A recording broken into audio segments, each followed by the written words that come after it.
Ladies and gentlemen, welcome to another episode of Tosh Talks. And today we're going to discuss the poetry of James Schuyler, specifically this book, Other Flowers, Uncollected Poems.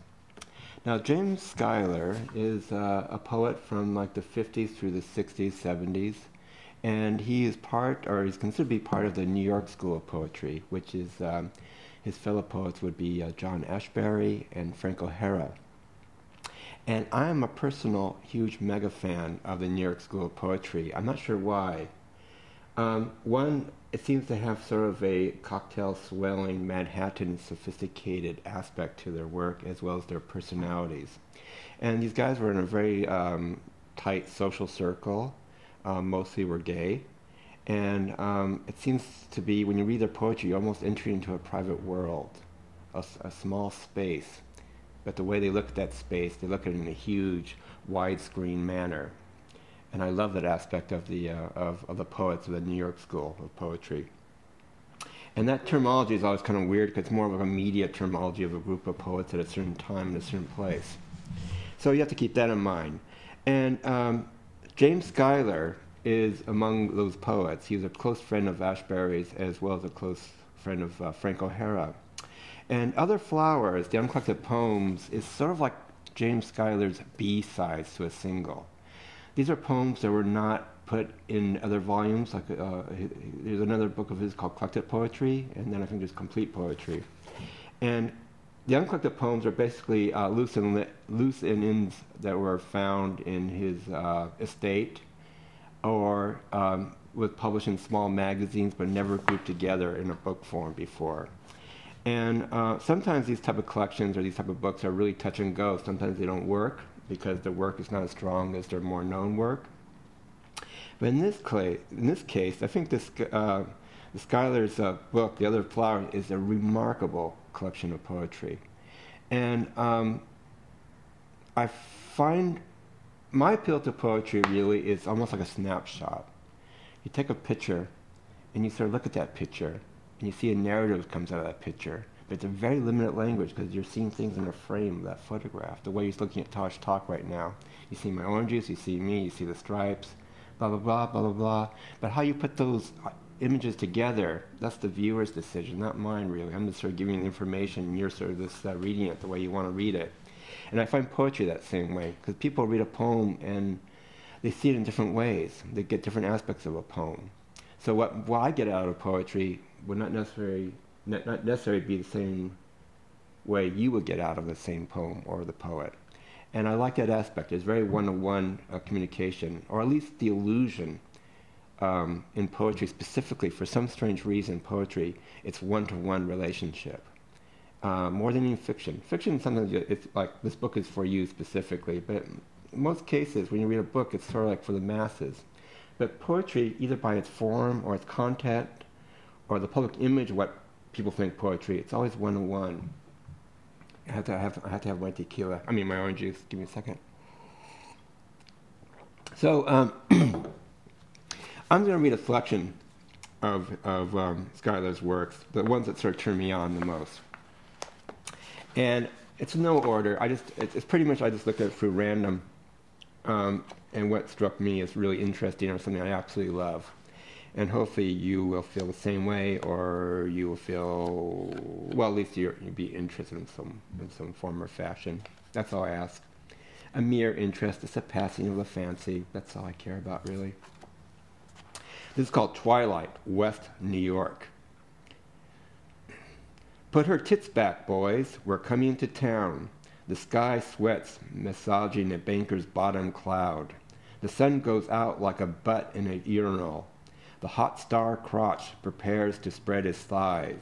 As bird's crap flushes an overflow down the Main Street false fronts. Smoke it like a cigarette. Don't chew it like a cigar. New York City in a nutshell for me. Le Weekend. Not the weekend, but Le Weekend. 1.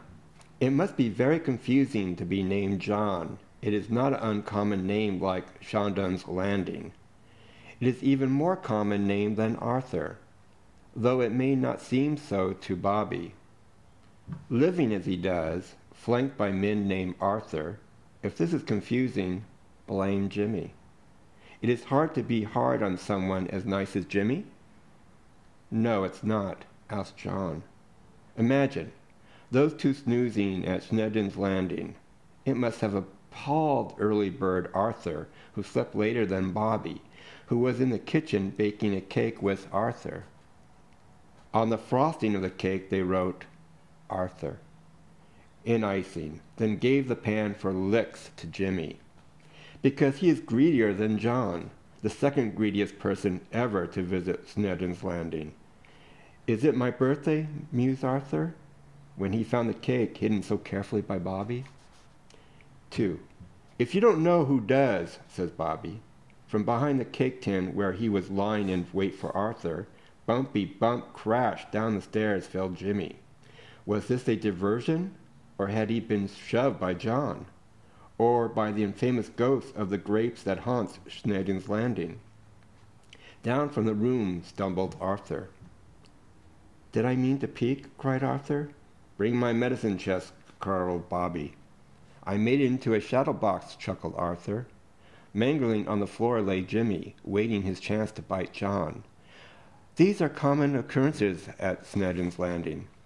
There is nothing common about Snedden's Landing.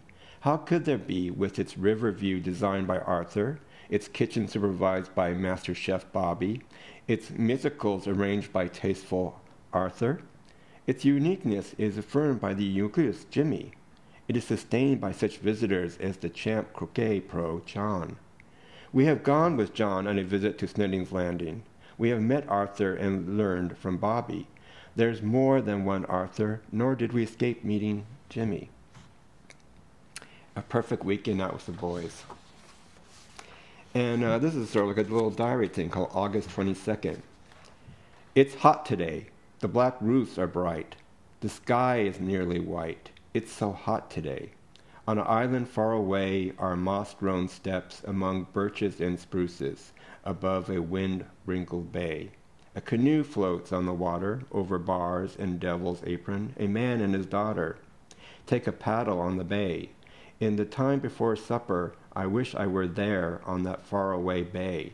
Feverish and hot by night, by day hot and bright, city, though you have me, you don't please me. Goodbye, last blueberries, fully ripe blackberries, reddening cranberries, fragrant bayberry.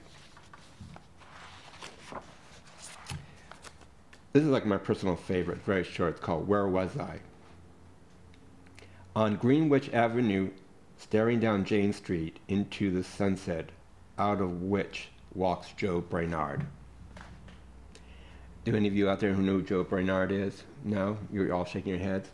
Joe Brainard is a great New York poet and an artist, a fantastic artist. And all these poets actually have a close ties to the visual art world, including James Schuyler. He wrote art reviews for I think Art News, as well as John Ashbery. So all these poets were tied to the abstract expressionists from New York, as well as the merging of the pop art scene at the same time. It was like 59 to like the 60s, sort of the key hot period of that time. And this is called Short Poem.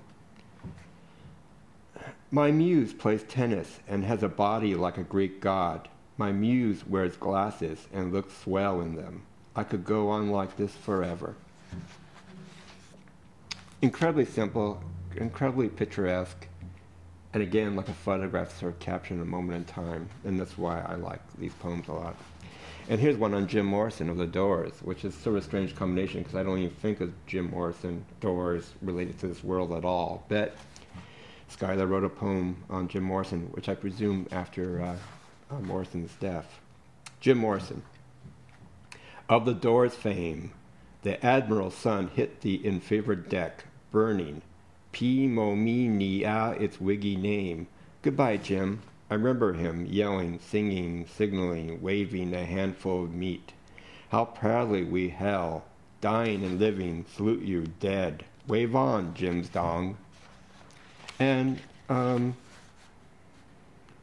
one more fast poem I'm going to read you. It's called 5 o'clock. Men dissupport themselves. They help each other. Reach in my chest and massage my heart. I am not dead. If clouds are God's table of linen, what is rain? He gave men towels to dry themselves. He blessed their soap. The city grew like the desert by Erasm. Men walk in it. God is not so much dead as resting. His seventh day has just begun. Men step out of the wind. They give money and necessaries. They steal what belongs to them. The eighth day, door opens on new sights. Men in hats rise from the ground. Bless these broken dolls and mend them. What goes through cloth that walks and floats, we rise lightly in you. A short introduction to this great poet's work. I hope you get this book, Velvet Book Soup, where I work. I'm the book buyer there. And we'll see you later. Bye-bye. Thank you.